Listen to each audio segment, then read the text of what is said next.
All right, Steelers Nation, let's get into it because the news coming out of Pittsburgh heading into Week 3 is big. And honestly, it could define how this team's early season unfolds. But before we dive in, make sure you hit that like button right now so more Steelers fans can find this video. And if you haven't already, subscribe to the channel so you don't miss any of our exclusive black and gold coverage. The Steelers are heading to Foxborough to face the New England Patriots in what's shaping up to be a critical early season clash.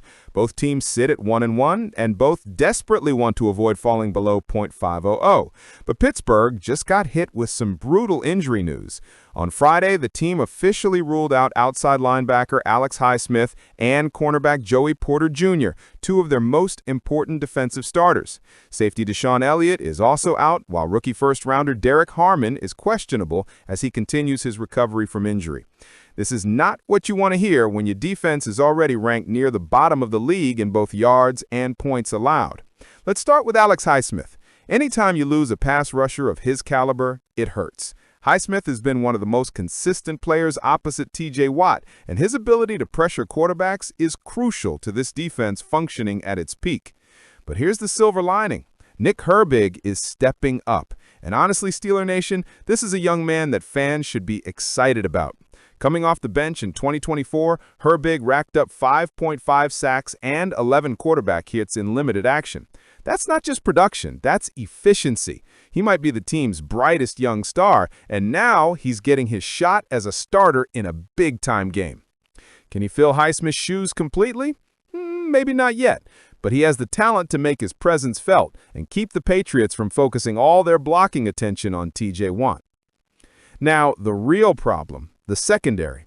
Even with big-name veterans like Jalen Ramsey and Darius Slay, the Steelers have been a mess against the pass. Through 2 games, they're allowing 245 passing yards per game, the 8th most in the league. They're also giving up 9.3 yards per pass, which ranks 4th worst. That's not Steelers football. Losing Joey Porter Jr. makes things even tougher. Porter was expected to take a big leap this year, locking down one side of the field. Without him, the Steelers will likely move Ramsey into a full-time outside cornerback role. That sounds good on paper, but here's the issue. Ramsey has been the Swiss Army knife of this defense so far, moving all around the secondary, especially in the slot. Take him out of that versatile role, and suddenly Mike Tomlin has to figure out who plays nickel. Dante Kent would have been the obvious option, but he's on injured reserve. And in one of the most puzzling moves of the offseason, the Steelers cut Beanie Bishop, who started in the slot for most of 2024. That leaves the team scrambling. Safety Jabril Peppers and veteran Chuck Clark are the front-runners to replace Elliott and help cover some of the gaps. And let's not forget, Peppers is a former Patriots captain. Could this be a revenge game for him? Steelers fans would love to see it. Here's why all of this matters even more. The Patriots are coming off a breakout game in Week 2. Rookie quarterback Drake May threw for 230 yards and scored 3 total touchdowns against the Dolphins. Under new head coach Mike Vrabel, this New England offense is starting to click. And if you're a Steelers fan, you don't like the sound of this because the defense just allowed 31.5 points per game through the first 2 weeks. If the Patriots are finding their rhythm, Pittsburgh could be in trouble. Now let's talk about something that has Steeler Nation on edge. Josh McDaniels is back in New England as the offensive coordinator. Steelers beat writer Ray Fittipaldo reminded fans this week just how much of a nightmare McDaniels has been for Mike Tomlin over the years. Here are the numbers. When McDaniels was the Patriots play caller from 2012 to 2021, the Steelers went 1-8 against him, including the playoffs. In those games, they gave up an average of 28 points per game. That's not just bad, that's domination. Now, of course, Tom Brady isn't walking through that door, but the schemes and the chess match still matter. McDaniels has always seemed to have Tomlin's number, and that history can't be ignored heading into Sunday. Let's put this into perspective. If the Steelers lose this game, they'll fall to 1-3 heading into a tough matchup against the Vikings in Ireland. Suddenly, you're staring down the possibility of a 3-game streak consecutively, and the season feels like it's unraveling before it even begins. On the flip side, if the defense can step up, if Nick Herbig shines, if Jalen Ramsey proves he can lock down outside full-time, and if guys like Jabril Peppers rise to the challenge, then this game could be the turning point that resets the tone for 2025. This matchup isn't just about one game, it's about identity. The Steelers are supposed to be a team built on defense, toughness, and physical dominance. Right now, the numbers don't back that up. They're 29th in total defense, 29th in scoring defense, and struggling across the board. But football is about moments, and Sunday could be the moment where the defense proves they're not broken, they're just banged up. This past offseason, the Steelers made a massive commitment to Watt, giving him an extension worth $41 million per year, making him one of the highest-paid defenders in the entire NFL. That contract wasn't just about money. It was about sending a message. The Steelers believe Watt is still the centerpiece of this defense, the guy who can change the course of games and seasons. But here's where things get really interesting. Through the first 2 games of the 2025 season, Watt has been unusually quiet. The last time he recorded a full sack, you've got to go back to 2024 against the Philadelphia Eagles. And with no sacks so far this year, fans are starting to wonder, has the dominance slipped away? Steeler Nation, I don't need to tell you this. Watt has built a reputation for being unstoppable. He's rarely gone 2 straight games without making his presence felt. So when that doesn't happen, the criticism is going to come fast. Analysts have questioned his impact, and even some fans have voiced doubts about whether Watt can still be the same game wrecker we've all come to expect. But here's where this story gets really interesting. Watt didn't shy away from the criticism.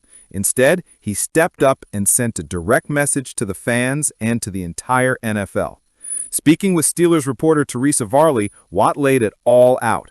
"I'm not affecting the game like I want to," Watt admitted. "I'm trying to find each and every way to do so, trying to turn over every stone, trying to flip sides, trying stunts, trying everything, trying to get better each and every day. I'm just trying to make an impact any way I possibly can." That's vintage Watt right there. No excuses, no finger pointing, just accountability and determination to get back to being the best version of himself. Watt made it clear he's not just sitting back and hoping things change. He's actively working on adjustments with the coaching staff. That means refining his pass rush techniques, improving his timing off the snap, and studying opposing offenses more closely than ever. Now, a lot of fans think it's as simple as lining him up on a different side or mixing in a few twists, but Watt explained it's more complicated than that. Offenses game plan specifically to neutralize him. Quarterbacks are getting rid of the ball quickly. Offensive coordinators are sending double teams, chips, and extra blockers his way. That means the Steelers have to get creative. Stunts, disguised looks, and maybe even freeing up Watt by creating pressure from unexpected places. And based on what Watt's saying, those adjustments are already being tested in practice. Now, let's be clear. This isn't just about Watt. He himself pointed out that the defense as a whole has not been playing up to Steelers standards. Obviously, not being able to stop the run, getting as many hats to the ball as possible, creating more splash, Watt said. "We had 2 picks, but just long drives. Not being able to get off the field on 3rd down has been killing us. A lot of things that aren't representative of what we stand for here at the Pittsburgh Steelers, especially our defensive side of the ball." That's honesty. That's leadership. Watt is saying what fans already know. This defense has given up nearly 800 yards of offense in just 2 games. That's not the physical, intimidating Steelers defense we're used to seeing. And Watt knows that if they don't clean it up now, this season could get away from them. So what's next? Week 3 against the New England Patriots. And here's the kicker. This isn't just any game. The Steelers are walking into Foxborough to face a young quarterback in Drake May and a rushing attack led by Ramondre Stevenson and Trevion Henderson. It's a huge opportunity for redemption. If the Steelers defense can shut down May, get after him, and force turnovers, it could be the turning point of the season. And for Watt personally, this is the perfect stage to remind the NFL that he's still the most dangerous edge rusher in football. Watt said it himself. "I feel good about the week we had this week, but I said that last week, so it really doesn't matter unless we perform." That's the mindset, Steelers Nation. It's all about performance now. Here's why I think fans should stay confident in Watt. First, his track record speaks for itself. Every time people have doubted him, he's found a way to answer. Second, Watt isn't just about sacks. Even when he's not hitting the quarterback, he changes the game by drawing double teams and opening lanes for teammates. And third, he's hungry. You can hear it in his words. He knows he hasn't been the Watt we're used to seeing, and he's determined to prove that the slow start was just a blip, not a trend. This isn't a guy coasting on his contract. This is a guy who still wants to dominate. So here's the question for all of you. Can the Steelers' defense overcome these injuries and get the job done in New England? Do you believe Nick Herbig is ready for this moment? And do you trust veterans like Jalen Ramsey and Jabril Peppers to stabilize the secondary without Joey Porter Jr. and Deshaun Elliott? Let me know your thoughts in the comments below. This is going to be one of those games that tells us a lot about who the 2025 Steelers really are. And don't forget, if you enjoyed this breakdown and want more exclusive Steelers coverage, hit that like button right now and make sure you're subscribed to the channel. We've got a long season ahead, and I'll be here every step of the way with the latest updates, rumors, and in-depth analysis. Here we go, Steelers Nation.